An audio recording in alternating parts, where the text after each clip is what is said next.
Hello there, Alaskans, wherever you are. Welcome to the Must Read Alaska Show. Coming to you from somewhere in Alaska. This is the place where we talk about, you guessed it, Alaska. Where we keep the mainstream media on their toes and where we are standing up for what's right in a world run by leftists. You can find out more by heading over to mustreadalaska.com and also checking out the Must Read Alaska YouTube channel for some really great content. But first, let's get this party started. Well, welcome everybody to the Must Read Alaska Show. I'm your host, John Quick, coming to you live from somewhere in Alaska.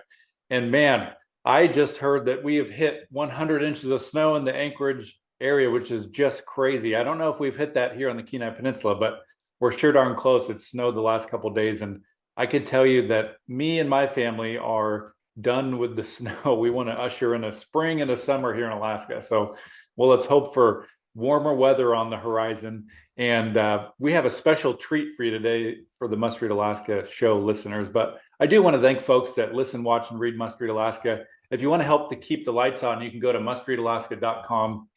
And on the right-hand side there, there's a little donate button. You click on that, and we survive and thrive off of small donations, one at a time, just from everyday Alaskans that care about the conservative side of news. We're not funded by some nonprofit dark web conglomerate. We're just funded by everyday folks who care about conservative news. So if that is you, we want to thank you for contributing, keeping the lights on here. We really, really appreciate it. We also want to thank our show sponsor, which is very exciting. The University of Alaska is our show sponsor this month. You can learn more about that at empower.alaska.edu. We'll put a link in the description for you to check it out. But we want to just thank our show sponsor. But without further ado, I want to welcome the amazing Lieutenant Governor for the state of Alaska, Lieutenant Governor Nancy Dahlstrom. Welcome to the Must Read Alaska Show. Hi, John. It's good to be here. Thank you for the invitation.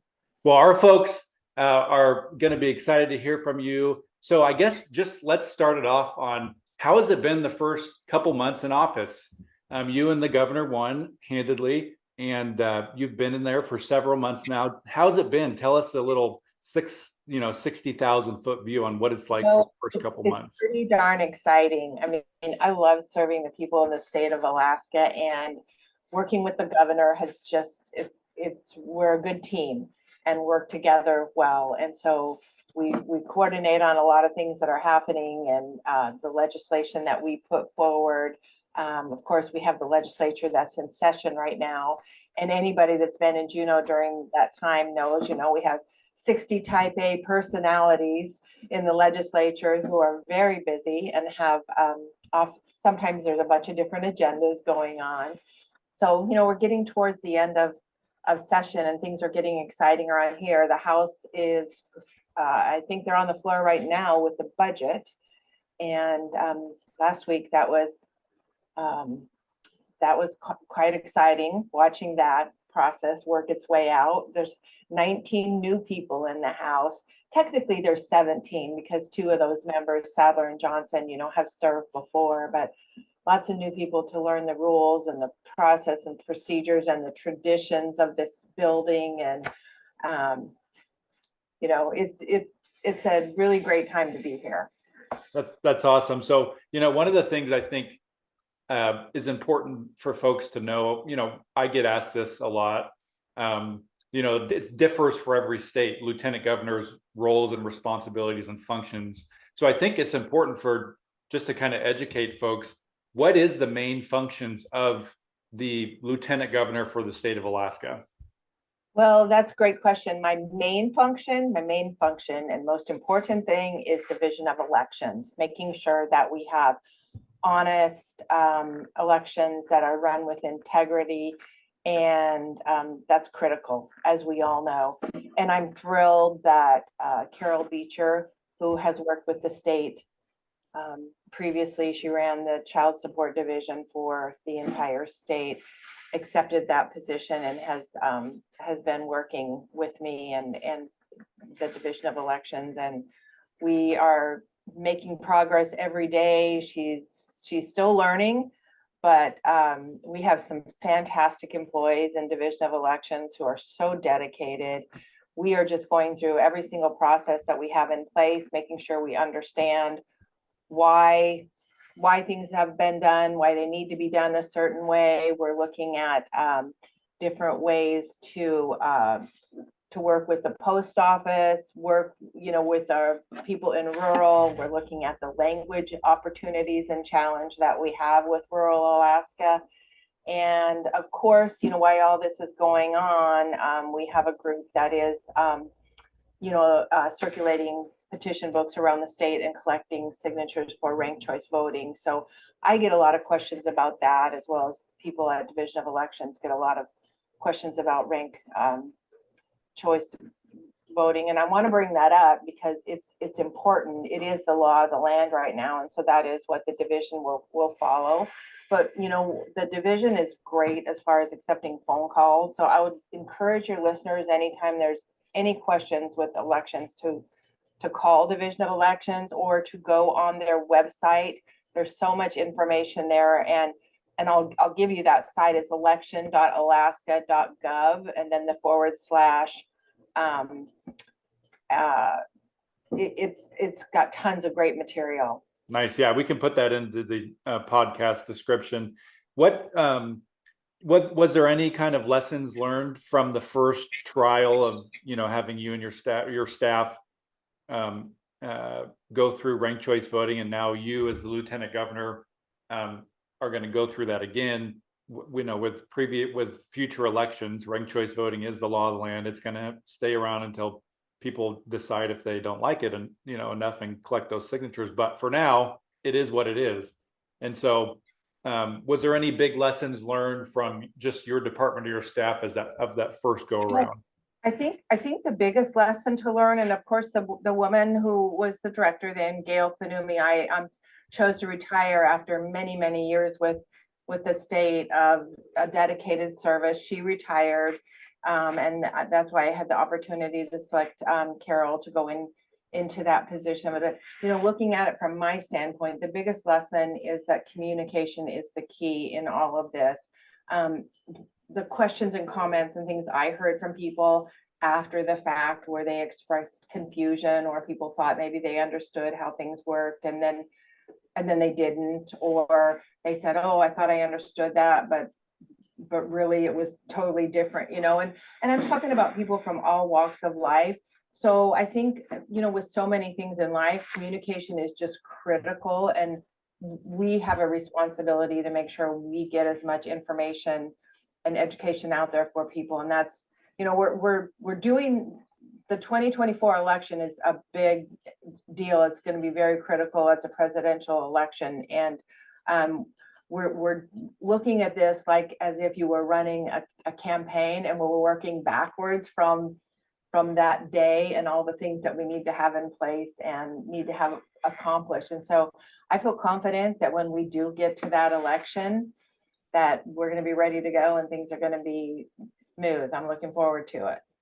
Yeah, one of the things I often find myself reminding myself and people is that the people that work for the Division of Elections, they're just normal, everyday folks that live and work in Alaska.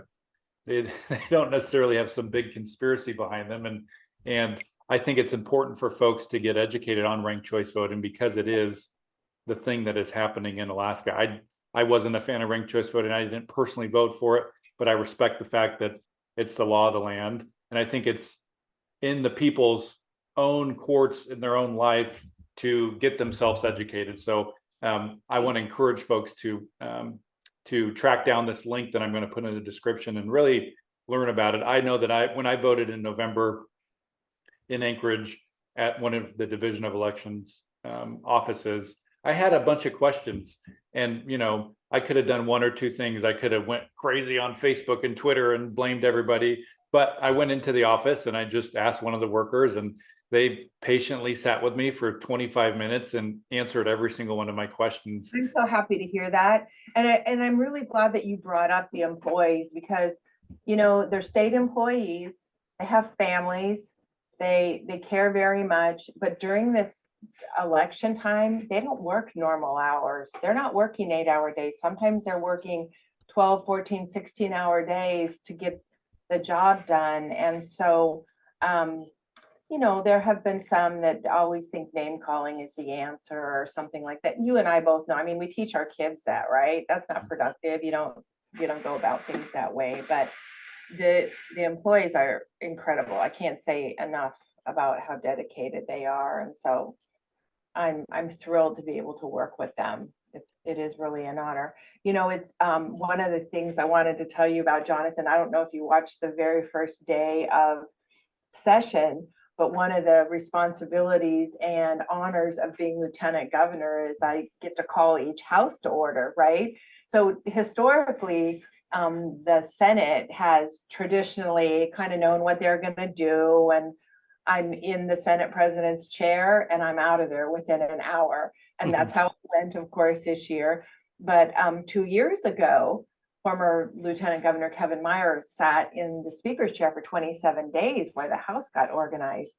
And so I wasn't quite sure what was going to happen. I know that there was a lot of meetings, a lot of talk, a lot of things going on, lots of conversations. But as it turned out, I was only in the speaker's chair one day. We were able to pick a speaker pro tem who was there for one day, and the next day they voted in a speaker. And so, this group has gotten right to work. Both bodies have gotten right to work since the beginning, and that's been really fun to see. And you ask about, that's one of the duties that I have, and you ask about some of the other duties, regulations, reviewing any new regulation change that comes through my office. I also have the opportunity to serve on several boards. I serve on the AWIB, which is Alaska Workforce Investment Board. I'm a member of the Alaska Historical Commission, and if necessary, we conduct statewide hearings on any of the certified ballots initiatives that are going to be out, in front of the public, and administrative things like the administrative code that the state runs by and all that is monitored in this office and printed and kept updated, in this office.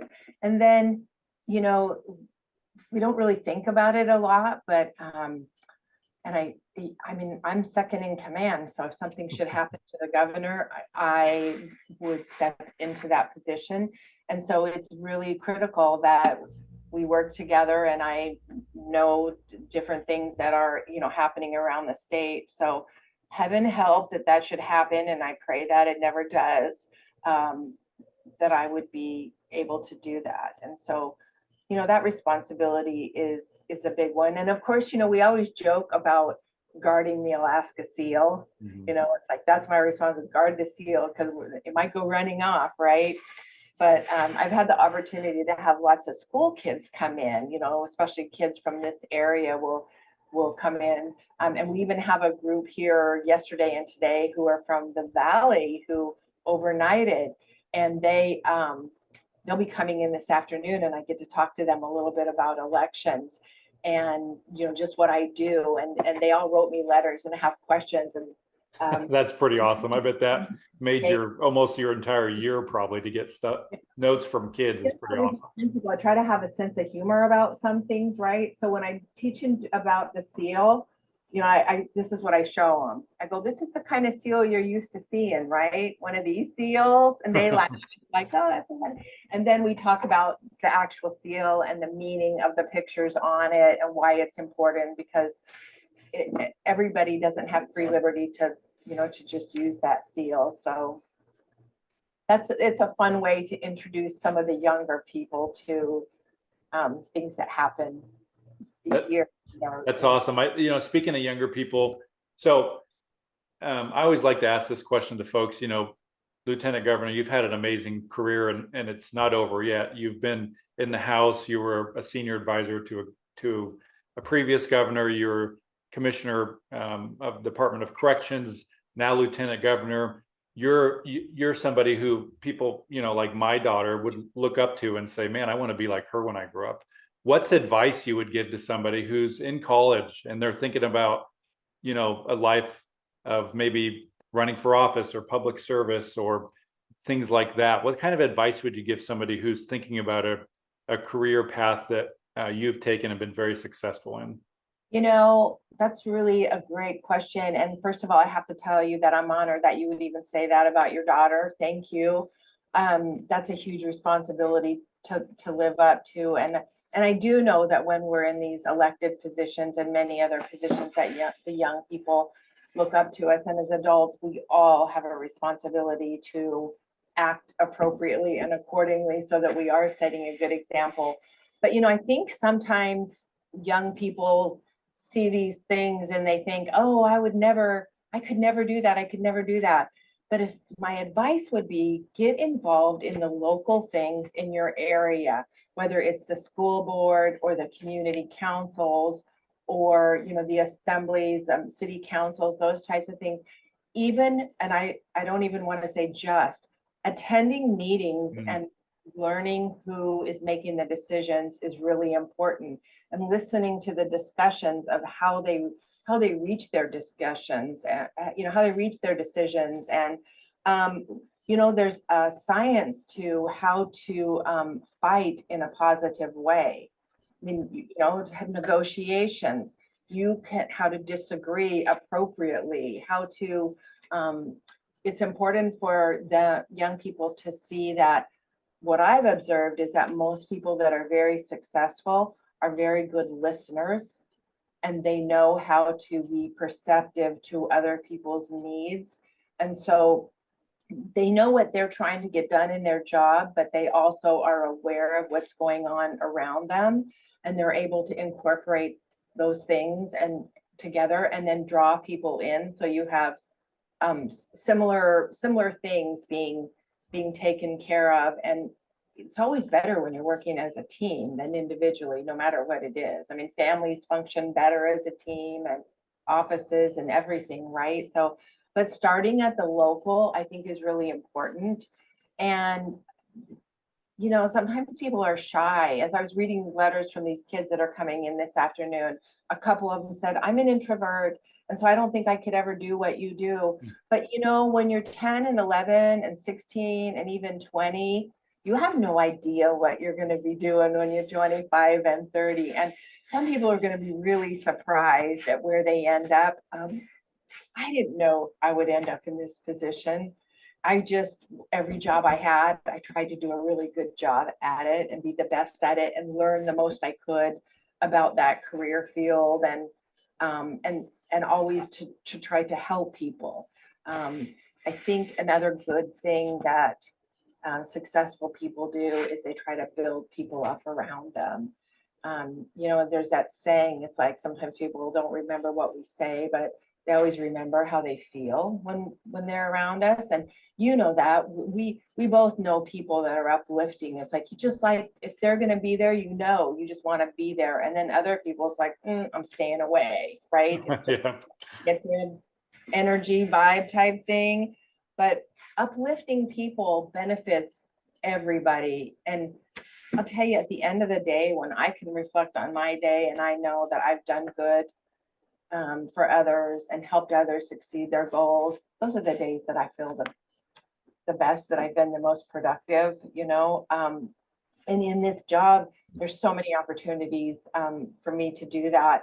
The governor has recently asked me if I would chair the energy security task force that he has just stood up. We have not had our first meeting yet, but that's going to be an opportunity to serve all Alaskans through that committee. And of course, the goal is to help. We need low cost energy in our state, and without energy, we just can't do the majority of the things that we do. And the cost of energy is critical. I just had Representative Rauscher on a couple of days ago, who chairs the House Energy Committee, different committee, obviously. But just hearing, I just forget that there's whole communities in Alaska that use diesel generators. Yes. Like, that's just like so, and it's not just one community, it's many communities. Yes, and they're dependent on it being barged in or flown in or driven in. And look at the weather, even in the cities that you and I, live in. Sometimes just the weather can slow everything down. Imagine that we're out in rural and it's cold, and we have a school full of kids, or we have families, we have all these things. So it's critical. Yeah. Critical. And I feel confident that this group that we have selected and put together, that we're going to be able to come up with some workable options and present them to the governor. And so I'm pretty excited about that. That the governor continues to have public safety be his number one priority. I mean, without people being able to know that they're safe in their homes and they can shop and be safe and their kids are safe at school, society, we need that, we deserve that, and it's in our Constitution, it's mandated. And I'm so thankful that it's his number one priority. In fact, when he asked me if I would be his running mate, it was kind of an easy, because I had worked with him for 4 years as Commissioner of Corrections, and I knew where he stood on these very important key issues. It was easy to say, yes, I will join you as your running mate and support you, continue supporting you in these areas, because they're very important to me, also. Well, he's just a good guy. I think, I don't know him as well as you do, but one of the things I tell people that I like about the governor is that he's just a good human being. You meet those politicians who are sketchy, and then you meet the politicians who are doing it for the good reasons. And he's a guy that is doing it all for the good. I'll tell you, with the governor, he's normal. What you see is what you get. There's nothing pretentious. He's got a sense of humor. And, I love it when he talks about his daughters and his eyes just light up. I mean, I think mine do a little bit too. When people ask me about my family, you the same, the things that are important in our hearts that we carry with us, whatever we're doing. It's fun to be around him because he is so normal and there's no pretentious, stuff. So, and I think that's why Alaskans everywhere, I mean, I think that's why he was so successful and we were able to win, a second term. People can relate to him and they know that, he's worked hard his whole life and he's had experiences not only in cities, but in rural Alaska. And he knows, the challenges. Education is a critical issue, for us in our state. And obviously it is to him. He spent his whole career, in education. I mean, my 4 kids went through Anchorage School District and graduated and got degrees, and some got technical training and different things like that. But, whatever area our young people decide to go into, that education is critical for them to have tools they need to be able to build a successful life and then to be able to take care of their families. Yeah, we hope that people are getting educated and staying here. I think that's one of the things that I think is going to be the elephant in the room, is how do we get our young folks to stay here. So as I think about that, you're one of the main leaders in Alaska, like you said, you're second in command if something were to ever happen to the governor, which God forbid it does. But regardless, you are on a small list of one of the main leaders in Alaska. I think everything you do and say, people listen to, and they listen to the words that come out of your office and on Twitter. Whoever runs your Twitter, by the way, is hilarious. The Division of Elections. But all that being said, what do you think about Alaska's future? Does it look good? Or should we be concerned? As a leader in Alaska, are you hopeful for what Alaska's future looks like? Well, I am hopeful, and I do believe that we have a bright future. The fact of the matter, and you mentioned, is we've had an outward migration trend happening the last few years in Alaska. And I think the key thing is that we are acutely aware of it, and we're tackling that and looking at it and saying, what do we need to do to stop that and to reverse that? The governor's state of the state, I'm confident you heard it, and he said, I want to be a pro-life state. I want people of all ages here. I want families to want to stay here. I want people to want to move here. It's interesting. I'm aware of maybe a dozen people who moved here from other states during the pandemic because their jobs were totally remote, and they said, we want to live in Alaska. Yeah. And I thought, how great is that, right? And we know, I mean, the tourism is going to be incredible this summer with all the they're predicting record numbers of tourists coming. And I think the more people are aware of what we have here, the beauties and the many things that we have going for us that other states don't have, on top of the efforts that the state is making, the university is making, and I know the different chambers are making efforts to, to stop this outward trend. I feel confident we're going to do that. And I think the kids that we have coming up, they're smarter than ever. I mean, they are smarter than ever. And we luckily have an education system that is now exposing them to more things than ever. I mean, the choices of, that they can pick from and the people that they have available to advise them, the opportunities. It's so different than when I was in grade school or junior high. And I'm so thankful for that, because I think the more opportunities we provide to young people and the more that they can see that's different from how their normal everyday is, it helps them choose how they want, their life to be and the avenue that they want to go in. But the Energy Security Task Force is going to play, I believe, a huge part in helping us, move forward. And also, we have introduced a couple carbon bills, which they're making their way through the Senate and the House. Yep. And that would allow us to capitalize on carbon. And there's several Native corporations that have been doing this since 2015. And the information that they gave us and when they testified was that they have not put 1 cent of their money into it, but they have reaped the benefit. One Native corporation, $350 million since 2015, and it hasn't cost them anything, at no risk to them.